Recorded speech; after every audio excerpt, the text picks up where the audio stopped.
Hi all, let's continue our look at the evolution of chess style and look at the USSR Chess Championship of 1940.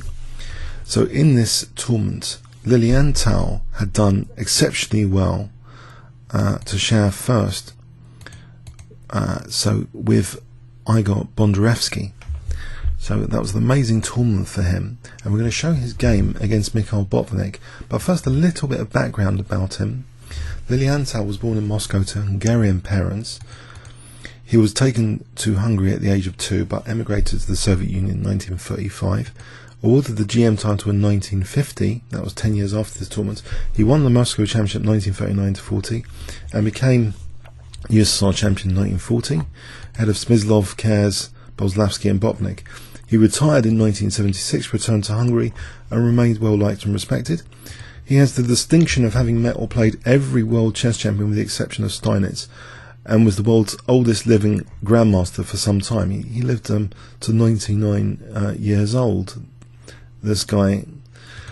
So, yes, he did fantastically well at Olympiad tournaments as well. He won the individual gold medal at the 1933 and 1935 Olympiads. Had 4th best result on first board in 1937. His total score in Olympiads was remarkable, 75.51%. He became a Soviet citizen in 1939. So he actually played in the USSR Championships 8 times.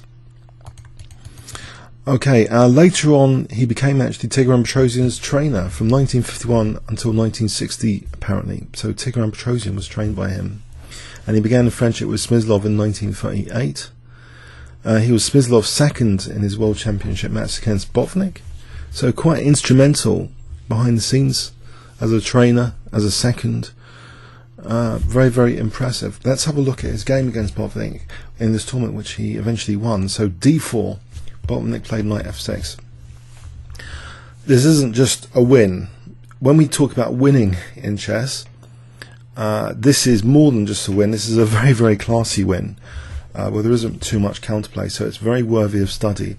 In fact, I'm thinking just on the evidence of this game to check out other games of Lilienthal. So knight f6. So I hope you'll see what I mean by this. c4 e6, knight f3, and Botvinnik plays b6, the Queen's Indian defense. We have g3, bishop b7, bishop g2. So it looks fairly standard so far. These are live book top choices actually so far. Very well trodden path. Knight c3, knight e4. This is the key move here. Knight e4. Now, yeah, it's a toss-up here between knight takes, bishop d2, and queen c2. These are all pretty popular. Queen c2 was played. Knight takes c3, queen takes. Black usually plays c5 here statistically. Another move is f5, trying to control that e4 square, or bishop e4 again, locking down e4 and preparing to maybe later exchange off the light square bishop if this knight ever moves. But we see Botvinnik playing the move d6 here. Okay, and often b3 has been played in this position, but this is also popular. Queen c2. And there's actually a threat in this position. Can you spot it? If I give you 5 seconds, what is white actually threatening after queen c2? Looks a bit harmless, but what is it actually threatening? 5 seconds? Okay, white is actually threatening knight g5. If white had another move, knight g5, look at h7 and look at b7. That'd be pretty bad. So we see perhaps not the best way to parry it though. Botvinnik maybe should consider even d5 or c6. Apparently these are quite solid choices. What he played was actually f5. There might be a slight downside, which is kind of vividly shown in this game of f5. Potentially, it's kind of weakened the e6 square by playing f5. I know it's parried this diagonal, but e6 is slightly weaker than before. And okay, we see knight e1, and black could have considered taking here perhaps. Instead, Botvinnik plays a bit more provocatively. He plays knight c6. And there's this question again about this e6. It can be tapped into, surely. And in fact, d5 played now is played. So what does black want to do here? It seems as though the e6 square is being marked out by white. If black played knight d4, then just queen d1. e5, this is good for white. e3, where's the knight going? Ouch. So yeah, we see also, I mean, knight b4, I mean, this is okay as well for white. It's similar to the game queen d2, and white's still got this grip on d5. But yeah, Botvinnik actually took on d5, and we see that e6 square has been marked out quite significantly, as well as c6, knight b4, queen d2, hitting knight, protecting d5. Even though it looks a little bit awkward temporarily for the bishop, it's necessary. a5, and here is where I find it strategically instructive, this position. So it seems white has marked out two key light squares. This has been significantly, this move has significantly weakened that e6 square, clearly. But is white in really a position to exploit the c file right now, the disconnected rooks? Well, he has to get a move on to try and connect his pieces up. He plays a3. Now this bishop is sold b4, and depriving the knight of the c5 square. Fantastic stuff so far, entirely logical. The bishop can now come potentially to this diagonal. Bit of a nuisance though, the rook's a bit loose, it can be attacked. We see bishop b2 not minding the exchange of dark square bishops, and the queen would still be protecting b4, so the knight is still kept out of c5. Queen d7. Now white takes on f6, and now a beautiful move, knight d3, beautiful and simple. The knight simply goes here, so knight f4 to e6 is one idea. a4. Was white also threatening something else over here? Possibly. Maybe there was a slight concern about b takes, although I think that's one of black's lesser worries in this position, to be honest. But anyway, so black plays a4. This is really quite a bad position for Botvinnik.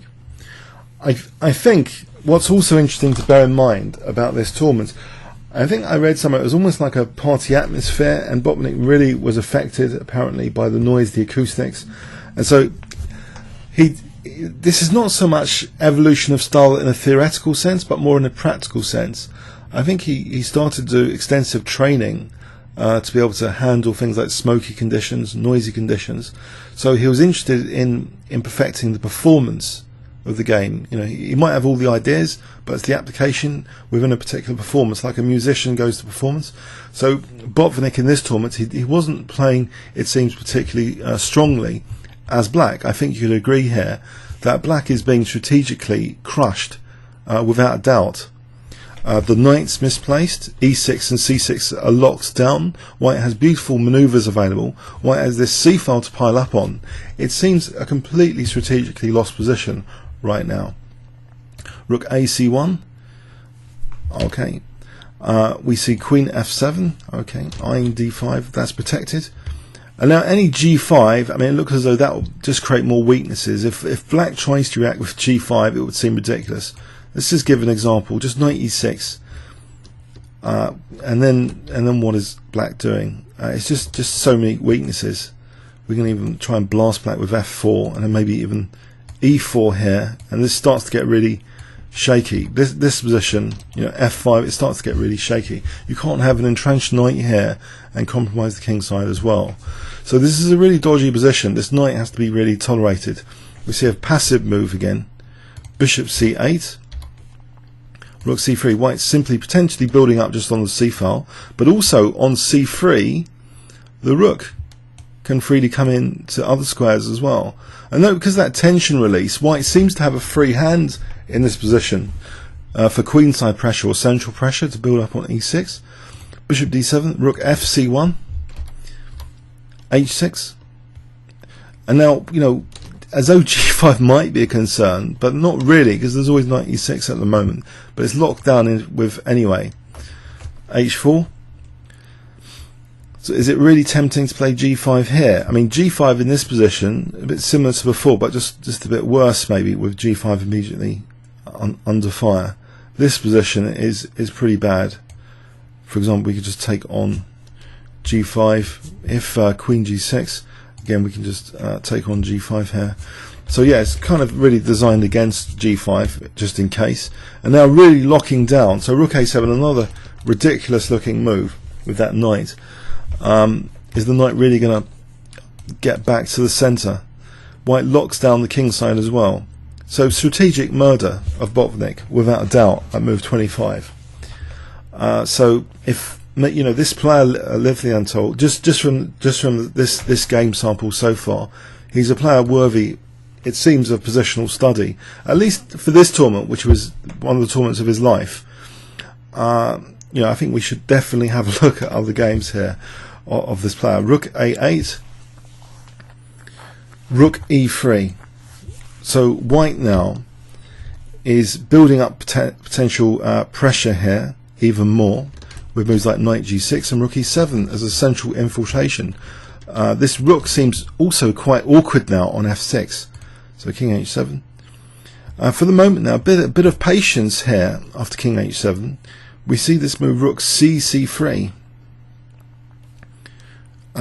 Rook b8. You know, there's an opportunity for if white wants an optional battery, for example, or queen d3. Always looking at a6 and f5, maybe for g4 later. But white doesn't have to rush to do anything committal like g4. I'm just saying in principle. Queen d3 looks at a6, so Botvinnik is reduced to playing rook a8. Positional massacre, really. That's all I can say. Knight g6, as though rook e7's now on the cards. And Botvinnik is in such a desperate state here at move 29, he sacks the exchange. It's total a massacre, really. You know, the rook can't really move because the knight's hanging. Surely, actually, the knight can just be taken here. You know, if we can't really allow this rook e7, where's the queen going? To g8? And then queen d4, threatening queen takes f6. The horror will just continue with that rook on the 7th. Look at black's pieces. I don't think Botvinnik has been so positionally massacred as this in many games I've ever seen. Rook takes g6, a desperate exchange sack in a desperate situation. H takes, king takes. Is that any better than queen takes? They're both about just as bad. Now a brilliant move. We started to see the tactical exploitation of the position, not just positional bind. With this next move, rook e6 check. So this diagonal, beautiful. So if black takes, you know, he's unleashing this bishop on this diagonal. For bishop takes a8. So that rook can't really be taken. It's installed itself. And now it's also, he's interrupted f5 protection, so functional. And now puts pressure. Now is the time for g4. Everything has its timing, and here, very good timing for f5. Botvinnik plays c5, trying to tactically do something, perhaps. Does suffer from a weakness of the last move. d6 is dropping potentially. Trying to do something with the knight. b5, knight c7. And now g takes f5. I mean, white's already the exchange up, so he doesn't really mind this diagonal opening up. It would just be a total disaster for a8 at the moment anyway. But has he left b5 behind? Well, okay, yes, b5 has been left behind. It doesn't really matter. Knight takes b5, f6 check, and this is just really gruesome.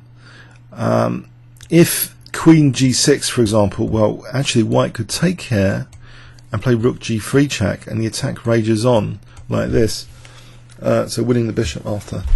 So yeah, we see king g8. And now a nice move again, a very powerful move, the top engine move actually. Engine really likes this move. Rook c4, just to switch the rook in to g4 for an attack on the king. If Botvinnik tried something like knight d4, he didn't. He played rook e8. If he tries knight d4, well, I can just get rid of that and just play rook e7. This is really quite crushing. You know, black's dropping that bishop. So yeah, it's not. There's no real defense here to rook g4. We see rook e8. Now rook g4 threatening yeah, g7. If rook takes e6, you might think 2 rooks for the queen. This didn't happen, but I think better than rook takes g7, even better than that, is just taking here first. Yeah, so if takes, we can have a mate in 4 with this queen h7 here. This is like mate in 2 now. After that sort of thing, yeah. It's so g5 was played. It's a completely lost position by this stage, by the way. Of course, rook takes e8. Now, if queen takes e8, I mean that's not really great either. White can perhaps even just take on a4 here, or even f7 first and then taking on a4. It might be important to take that off just in case that's dangerous later. But you know, white's just material up. We see bishop takes e8.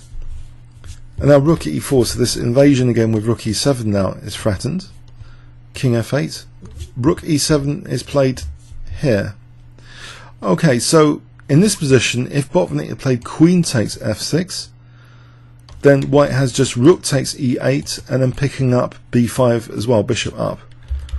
So instead queen g6, but now bishop e4. Okay, and again here, if queen takes, we've got taking here and taking here. So queen h5, keeping hold of the bishop. Bishop f3, queen g6.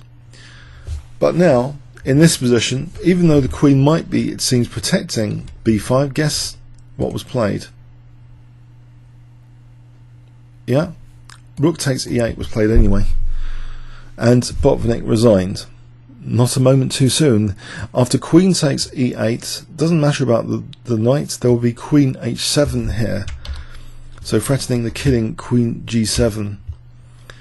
What does black do here? Say here, check. This position is just terrible. Queen h7, check. As an example, you know, black is getting destroyed here, mashed. It's a forced mate in 7 now with this kind of sequence. Yeah, the bishop and queen and the pawn are just too much for black's king. I think it's a game worthy of positional study, but Botvinnik, you know, he played some weakening moves, clearly for the e6 square in particular. You saw how the e6 became kind of fatally weakened eventually from a positional perspective. So f5 started maybe, I mean, it's a standard move here actually, f5 in Livebook, but you have to be careful about the e6 weakness. Livebook indicates bishop takes g2. This has been played a bit. Queen d7.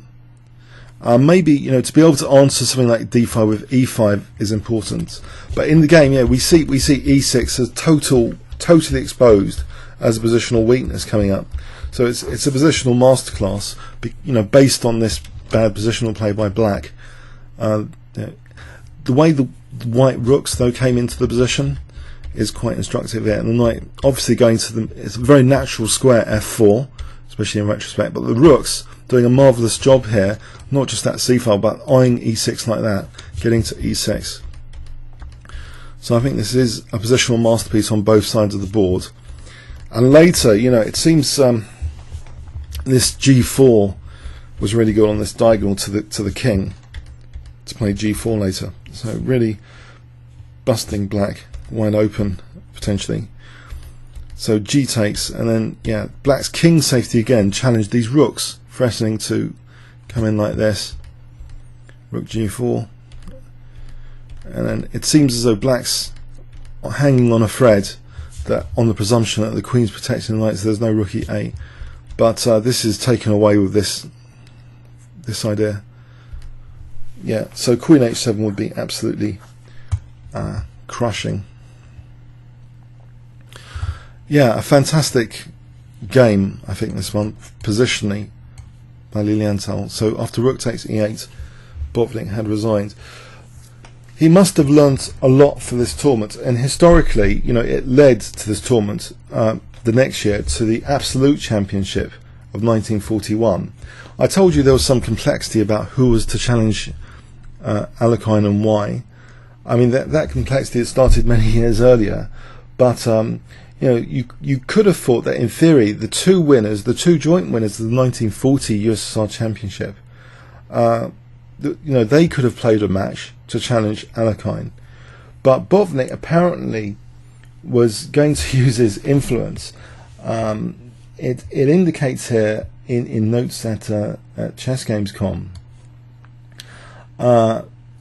that apparently after receiving a letter from Botvinnik and working behind the scenes, the chess organizer and King Botvinnik supporter Vladimir Nikolaevich Snegirov persuaded the authorities that a match tournament of the first 6 place getters would be a fairer determination of the champion and hence challenger for Alekhine, rather than the proposed winner of the Bondarevsky Lilienthal match playoff. So even though Lilienthal had his most amazing tournament performance ever, with Bondarevsky in this tournament, arguably, they should have been playing in a match, the winner of which would be challenging Alekhine after World War II. But Botvinnik's influence was apparent. But what I propose to do, out of respect for Lilienthal and Bondarevsky and the other co-winner, is to look at their games from the USSR Championship 1940. I'm pretty sure these players, why were they chosen as seconds? Why were they chosen as trainers? They were very, very good players. So I think we can learn from their style of chess and their positional methods. Okay, comments or questions on YouTube? Thanks very much.